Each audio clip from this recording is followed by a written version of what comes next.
السلام عليكم ورحمة الله وبركاته. كنت بتناقش مع شخص مسيحي فقال لي إن زكريا بطرس لا يخترع الكلام وإنما ينقل من الكتب الإسلامية، فسألته هل رجعت وراء زكريا وتأكدت إنه فعلا بينقل من الكتب الإسلامية؟ وهل حينما ينقل منها ينقل بأمانة أم يقتطع النصوص ويحرفها؟ فاعترف وقال بصراحة ما رجعتش. فقلت له طيب هل شفت ردودنا عليه؟ قال لي لا ما شفتش. مع الأسف الغالبية العظمى من المسيحيين لا يراجعون الكتب بأنفسهم ولا يتابعون الردود على زكريا بطرس، رغم ان احنا ردينا عليه كتير جدا وكشفنا كذبه وجهله، لكن أتباعه يدفنون رؤوسهم في الرمال ولا يتابعون الردود. في هذا الفيديو سنرى ماذا يفعل زكريا بطرس مع الكتب المسيحية، بل مع الكتاب المقدس نفسه. سنرى كيف حرف نص الكتاب المقدس كي يخدع المسيحيين ويضللهم، لدرجة ان ابليس وقف وصفق لزكريا تصفيقا حارا. ومع الاسف مفيش واحد مسيحي وقف وقال له عيب يا زكريا، ولا واحد منهم لاحظ تصفيق ابليس لزكريا بطرس. ربما لان تحريف الكتاب المقدس صار امرا عاديا جدا، حتى انهم لم يلاحظوا تحريف زكريا بطرس للكتاب. ان شاء الله في هذا الفيديو نكشف لكم فضيحة كبيرة تحدث عنها كثير من الاحبة سابقا، لكن بناء على طلب بعض الاخوة سنعيد الكلام عنها مرة اخرى ان شاء الله. وفي نهاية الفيديو نعرض شهادات واعترافات مهمة وصريحة جدا لبعض العلماء الغربيين على إعجاز القرآن ودقته، فتابعوا الفيديو للنهاية.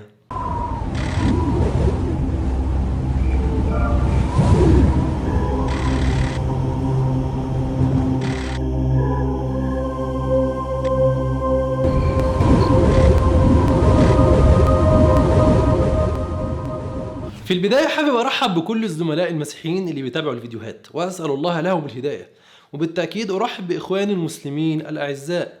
ولو أول مرة تشوفني فاضغط على زر الاشتراك تحت عشان تنضم لأكثر من 328 ألف مشترك وتتابع الفيديوهات القادمة وتساعدنا إن احنا نوصل لجمهور أكبر. في برنامج أسئلة عن الإيمان الحلقة 48 يتحدث زكريا بطرس عن إعجاز القرآن والأخطاء العلمية، ويقول إن القرآن ليس أول من تحدث عن مراحل خلق الجنين، بل الكتاب المقدس سبقه في ذلك. يعني زكريا لم ينكر صحة مراحل خلق الجنين في القرآن، لكنه زعم أن هذه المعلومة معروفة قبل القرآن ومذكورة في الكتاب المقدس. تعالوا نشوف أول جزء من كلام زكريا ونرجع نعلق عليه. مزمور 139 يقول: نسجتني في بطن أمي، أحمدك لأنك صنعتني بإعجازك المدهش. لم تختفي عنك عظامي حينما صنعت في الرحم، أبدعتني هناك في الخفاء. رأتني عيناك علقة وجنينا، وقبل أن تخلق أعضائي كتبت في سفرك. وكان داود النبي قبل محمد ب1100 سنة. الآية بتقول ولقد خلقنا الإنسان من سلالة من طين ثم جعلناه نطفة في قرار مكين ثم خلقنا النطفة علقة فخلقنا العلقة مضغة فخلقنا المضغة عظاما فكسونا العظام لحما ثم أنشأناه خلقا آخر فتبارك الله أحسن الخالقين. زكريا يقول إن المزمور 139 يتحدث عن مراحل الجنين قبل النبي بأكثر من 1100 سنة، وإن المزمور ذكر كلمة علقة. طبعا لما المسيحيين سمعوا الكلام ده قالوا الله عليك يا ابونا، فضحت الإسلام. لكن احنا لما سمعنا الكلام ده ضحكنا، ومن وقتها بنسمي زكريا بطرس حرامي العلقة، لأن هذا الخبيث حرف كلام الكتاب المقدس وأضاف وغير فيه كلمات كثيرة، وكأن الكتاب المقدس ناقص تحريف. ولما نرجع للنص هنلاقيه مختلف تماما وبيقولش علقة ولا حاجة زي ما زكريا بيقول، حرف الفقرات تماما. لكن أكبر تحريف كان في الفقرة رقم 16، فخلونا نقرأ الفقرة من نفس الترجمة اللي بيستخدمها المسيحيون عشان نشوف كذب زكريا بطرس وبعدين نشوف كيف دافع زكريا عن نفسه. الفقرة رقم 16 في المزمور 139 تقول رأت عيناك أعضائي، لكن زكريا غيرها وقال رأتني عيناك علقة، ومفيش أي ترجمة على الإطلاق ذكرت كلمة علقة. فزكريا سرق كلمة علقة من القرآن عشان يخدع المسيحيين. والسؤال لماذا حرف زكريا بطرس أعضائي وجعلها علقة رغم أنه بيقرأ من الورقة؟ مفيش مجال يعني أنه هو يغلط أو حد يقول أنه كان غلط. لماذا يكذب زكريا بطرس من أجل الترويج للمسيحية؟ لماذا يكذب من أجل التشكيك في الإسلام؟ هل المسيحية ضعيفة لدرجة إن أتباعها لا يستطيعون الدفاع عنها والترويج لها إلا بالكذب والتحريف والسرقة من القرآن؟ طبعا بعد ما المسلمين فضحوا زكريا بطرس وعيروه بسبب هذه الكذبة والسرقة، والجميع لقبه بحرامي العلقة لأنه سرق إعجاز القرآن ونسبه للكتاب المقدس كاذبا. كان المفروض أنه هو يخرج ويعتذر عن هذه السرقة والكذبة ويعترف بإعجاز القرآن وسبقه للعالم كله في معرفة مراحل نمو الجنين قبل تطور العلم الحديث. لكن لأن زكريا إنسان غير أمين، فاللي حصل أنه خرج ليدافع عن نفسه بالكذب. خلينا نشوف المزيد من الوقاحة والكذب ونرى كيف دافع زكريا عن نفسه ثم نعلق عليه. الواقع هذا ما قلت أنا في القناة من مزمور 139 من آية 13 إلى 16 في الكتاب المقدس. قلت: نسجتني في بطن أمي، أحمدك لأنك صنعتني بإعجازك المدهش، لم تخف عني عظامي حينما صنعت في الرحم، أبدعتني هناك في الخفاء، رأتني عيناك علقة وجنينا. علقة، ده اللي أنا قريته واللي أنا قلته وده اللي ما لقاش عنده. فاجئ للرد الخامس إن سبب عدم وجود هذا النص يا عزيزي الفاضل في الترجمة التي بين يديك لا يرجع إلى سرقة وتحريف كما خيل لك، وكان عليك كباحث عن الحق أن تبحث في الترجمات المتعددة للكتاب المقدس، أو أن تعود للنص في لغته الأصلية وليس فقط في الترجمات. خلونا نعلق على الجزء ده ونفضح كذب زكريا بطرس وبعدين نكمل كلامه. حرامي العلقة بيقول لازم تبحث في الترجمات المختلفة وترجع للنص في لغته الأصلية. فخلونا نعمل اللي هو عاوزه، نشوف الترجمات بتقول ايه. اختصارا الوقت هعرضها على الشاشة بدون ما أقراها. وكما ترى أمامك يا زميل المسيحي مفيش أي ترجمة بأي لغة تقول علقة، لكن كلها بتقول جنين أو غير مشكل أو غير كامل أو غير مكتمل، وهذا ليس له علاقة بكلمة علقة التي تعني شيء يتعلق، والمقصود هو التعلق في جدار الرحم. فزكريا بيكذب دايما، واوعى تكون مفكر ان دي المرة الأولى أو الأخيرة اللي زكريا بيكذب فيها، لا دي قعدته دايما. رجعنا للترجمات كما طلبت يا زكريا، فتأكد لدينا انك كذاب وحرامي. وحتى لو رجعنا لتفسير القوم مستدرس يعقوب ملطي على هذا النص سنجده يقول بالحرف: عندما كان داود النبي جنينا في رحم أمه لم يكتمل بعد شكله. يعني يؤكد على ان المعنى هو جنين غير مكتمل، فكل الطرق تؤدي لإثبات كذب زكريا. نتابع كلام زكريا بطرس ثم نعلق عليه. سادسا، إني أقول لك أن ما أوردته في قراءتي هو مأخوذ من الترجمة السبعينية للعهد القديم. الترجمة السبعينية ما في عبري وفي سبعين. زكريا بيقول انه جاب كلمة علقة من الترجمة السبعينية، والترجمة السبعينية زي ما انتم شايفين نصها امامكم، والكلمة اليونانية اكاتير جاستوس ليس لها علاقة بعلقة، انما معناها غير مشكل. وارجع مثلا لنص لكسان بين السطور انجليزي يوناني ستجد ان الكلمة مترجمة الى unformed يعني غير مشكل. ولو رجعنا ترجمة برينتون وهي ترجمة انجليزية للسبعينية ستجدها تقول unwrought substance يعني مادة خام غير مشكلة. يعني كالعادة زكريا بيكذب. كل البشر يتنفسون أكسجين، لكن زكريا بطرس يتنفس كذب. كل كلمة يقولها كذب في كذب، لأن دينه كما يبدو ضعيف ولا يستطيع أن ينصره أو يدافع عنه إلا بالكذب. نتابع كلام زكريا لنرى الكذبة التالية وهو بيتكلم عن النص العبري. واللفظة العبرية في الكتاب العبري، الكتاب المقدس العبري أهي، ده الكتاب المقدس باللغة العبرية، اسمها جلاماي. هنشوفها دلوقتي مكبرة اهيت بالعبرية جلاماي، انا حاطط تحتها خط. جلاماي معناها ايه بقى؟ ترجمت، هي دي اللي ترجمت في الترجمة السبعينية علقة وجنينا. يبقى اذا احنا بنجيب من الاصول يا استاذ، فاين السرقة ايها الداعية الشريف؟ طبعا وضحنا من قبل ان السبعينية لم تقل علقة، وزكريا مصر على استحمار متابعيه. ويعرض لهم النص العبري واليوناني ويدعي انهم بيقولوا علقة، وكأن المشاهدين فاهمين عبري ويوناني. المفروض يرجع للمعاجم، يرجع للقواميس زي ما انا عملت، عرضت النص السبعينية ورجعت لكلام العلماء ولترجمة برينتون، لكن حرامي العلقة كذاب دائما. خلونا نقرأ النص العبري ونشوف هل فعلا يقول علقة أم لا. النص يقول جولمي رأو عينيخا. الكلمة العبرية تنطق جولمي، مش جولامي ولا جلماي زي ما بيقول، لكن طبيعي هو ما يعرفش لغات كتابه الأصلية مثل غالبية المسيحيين، ومع ذلك بيفتي وبيكذب. عموما احنا نعلمه ونعلم باقي القساوسة، ما عندناش مشكلة. كلمة جولمي منتهية بحرف الياء اللي هو ضمير ملكية متصل مثل اللغة العربية، وأصل الكلمة جولم ومعناها غير مشكل أو جنين.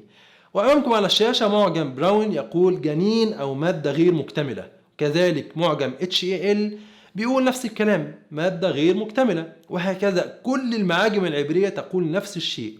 لذلك سنجد أن كل الترجمات العربية والترجمات الإنجليزية وكل اللغات ترجمت الكلمة إما لجنين أو غير مكتمل أو غير مشكل. حتى لو رجعنا لكتاب بين السطور عبري عربي وهو بيضع النص العبري فوق وتحت كل كلمة عبرية معناها العربي، سنجد أن هو ترجم كلمة جولمي إلى جنيني. فلا وجود لكلمة علقة في الكتاب المقدس، لا في النص العبري ولا في اليوناني ولا في أي ترجمة، لكن زكريا بطرس بيكذب وبيخدع المسيحيين عشان يسرق فلوسهم ويثبتهم على الباطل. القرآن كان دقيق جدا في استخدام كلمة علقة، لأن فعلا في هذه المرحلة من مراحل تكون الجنين نجد أن الجنين يكون قطعة صغيرة متعلقة بجدار الرحم. أما الكتاب المقدس فليس فيه أي شيء من ذلك، بل الكتاب المقدس يتحدث عن تكون الجنين وكأنه يتحدث عن مراحل صنع الجبن. فيقول في سفر أيوب إصحاح 10 الفقرة 10 والفقرة 11 يقول ألم تصبني كاللبن وخثرتني كالجبن، كسوتني جلدا ولحما فنسجتني بعظام وعصب. تصبني كاللبن وخثرتني كالجبن، هل هذه مراحل خلق الجنين أم مراحل صنع الجبن؟ حتى إن الترجمة اليسوعية في حاشيتها على هذا النص، الترجمة اليسوعية وهي ترجمة مسيحية محترمة، هذه الترجمة في حاشيتها على هذا النص تقول كان العالم الطبي القديم يتصور تكون الجنين كتجمد دم الأم بتأثير عنصر الزرع. ده كلام ترجمة من أهم ترجمات الكتاب المقدس، بتقول إنه مجرد تصور طبي قديم. فالكتاب متأثر بالثقافة الخاطئة المنتشرة في زمنه. أما القرآن فكان له السبق في وضع التصور الصحيح لمراحل تكون الجنين. حتى إن زكريا بطرس لم يجرؤ على تخطيء نص القرآن، إنما اضطر لسرقة كلمة علقة ووضعها في كتابه المقدس حتى ينسب السبق لكتابه. وكما رأينا الكتاب لم يقل علقة في أي لغة، لكن الحرامي زكريا بطرس يكذب من أجل خداع المسيحيين وتضليلهم. أنقل لكم شهادة بعض العلماء الغربيين على إعجاز القرآن والسنة في وصف مراحل تكون الجنين، ونبدأ بالبروفيسور كيث مور، وهو صاحب جائزة أفضل كتاب طبي لمؤلف واحد عن مراحل الجنين، وهو من أكبر علماء التشريح والأجنة في العالم وحاصل على جوائز طبية عالمية كثيرة. وهذا كلام كيث مور بالفيديو. Intensive studies of the Quran and Hadith in the last 4 years have revealed a system for classifying human embryos that is amazing since it was recorded in the 7th century AD. As far as it is known from the history of embryology, little was known about the staging and classification of human embryos until the 20th century. For this reason, the descriptions of the human embryo in the Quran cannot be based on scientific knowledge in the 7th century. The only reasonable conclusion is that these descriptions were revealed to Muhammad from God.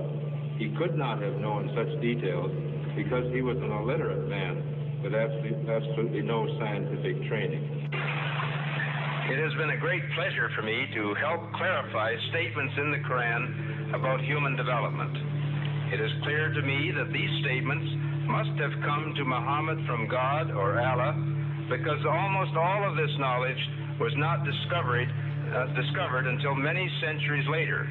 This proves to me that Muhammad must have been a messenger of God or Allah. فالبروفيسور كيث مور بعد البحث في دلالة نصوص القرآن والسنة عن نمو الجنين لم يكن أمامه إلا الاعتراف بأن هذه المعلومات جاءت من الله، جاءت بالوحي، لأن هذه المعلومات لم تكتشف إلا بعد قرون طويلة. ثم يقول كيث مور إن هذا معناه أن محمد يجب أن يكون رسولا من الله. الفيديو التالي للبروفيسور مارشال جونسون أستاذ علم التشريح وعلم الأحياء التطويري في جامعة توماس جيفرسون فيلادلفيا، نعرضه ثم نعلق عليه. In substance, the Quran describes not only the development of external form, but emphasizes also the internal stages, the stages inside the embryo of its creation and development, emphasizing major events recognized by contemporary science. Thank you for your attention. As a scientist, I can only deal with things which I can specifically see. I can understand embryology and developmental biology. I can understand the words that are translated to me from the Quran. As I gave the example before, if I were to transpose myself into that era, knowing what I do today and describing things, I could not describe the things which were described. I see no reason, I see no evidence for the fact to refute the concept that this individual, Muhammad, had to be developing this information from someplace. So I see nothing here in conflict with the concept that divine intervention was involved in what he was able to write. يقول إن مراحل تكون الجنين المذكورة في القرآن لم يعرفها العلماء إلا حديثا، ويعترف أن هذه المعلومات لابد أن يكون مصدرها الوحي. الفيديو التالي للبروفيسور بيرسود أستاذ علم التشريح ومؤلف كتب دراسية كثيرة في التشريح والتوليد والطب النسائي، بيعترف أيضا وبيتحدث عن إعجاز القرآن في مراحل خلق الجنين. The way it was explained to me is that Muhammad was a very ordinary man. He couldn't have read, didn't know to write. In fact, he was illiterate. And we're talking about 1,200 years ago. You have someone, a literate person, making profound pronouncements and statements that are amazingly accurate of a scientific nature. And I personally can't see how this could be a mere chance. There are too many accuracies. And like Dr. Moore, I have no difficulty in my mind reconciling that this is a divine inspiration or revelation which led him to these statements. يعترف أن هذه المعلومات المذكورة في القرآن عن تكون الجنين دقيقة بطريقة مذهلة ولم تعرف إلا حديثا، وأن ذلك لم يكن بالصدفة، ويعترف أن معرفة النبي محمد لهذه المعلومات غير ممكنة إلا بالوحي. الفيديو التالي للبروفيسور جيرالد سي جورينجر، مدير وأستاذ علم الأجنة الطبي في قسم علم حياة الخلية كلية طب جامعة جورج تاون واشنطن، يقول: Relatively few ayah is contained a rather comprehensive description of human development from the time of commingling of the gametes through organogenesis. No such distinct and complete record of human development, such as classification, terminology, and description, existed previously. In most, if not all instances, this description antedates by many centuries the recording of the various stages of human embryonic and fetal development recorded in the traditional scientific literature. يعترف أيضا بدقة المعلومات المذكورة عن تطور الجنين في القرآن، ويعترف أن هذه المعلومات غير موجودة في أي كتابات قديمة قبل القرآن. هناك شهادات كثيرة جدا، لكن نكتفي بهذا القدر لعدم الإطالة. والسؤال الآن لغير المسلمين الذين يشاهدون الفيديو: كل هؤلاء المتخصصين شهدوا بوحي القرآن وإعجازه العلمي، فما الذي يمنعك من الإيمان بالإسلام؟ الآن عليك أن تنطق الشهادة وتصير مسلما بعد أن رأيت هذه الحجج والبراهين. كما رأينا زكريا بطرس يسرق نصوص القرآن وينسبها للكتاب المقدس، ورأينا أيضا إعجاز القرآن بوضوح، وشهد بذلك العلماء المتخصصون. وإن لم تقبل هذا الحق فأخشى أن تكون في من قيل فيهم: ويوم يعض الظالم على يديه يقول يا ليتني اتخذت مع الرسول سبيلا. يا ويلتى ليتني لم أتخذ فلانا خليلا، لقد أضلني عن الذكر بعد إذ جاءني وكان الشيطان للإنسان خذولا. لن ينفعك زكريا بطرس، ولن ينفعك القساوسة ولا الرهبان، سيخذلك الشيطان ولن يقف معك، لن ينفعك إلا الإيمان وعملك الصالح. انتهت الحلقة، وإذا استفدت منها اضغط لايك وانشرها بين المهتمين، ولو حابب تدعمنا ممكن من خلال باتريون ورابط فصل الفيديو. لا تنسونا من صالح دعائكم، والسلام عليكم ورحمة الله وبركاته.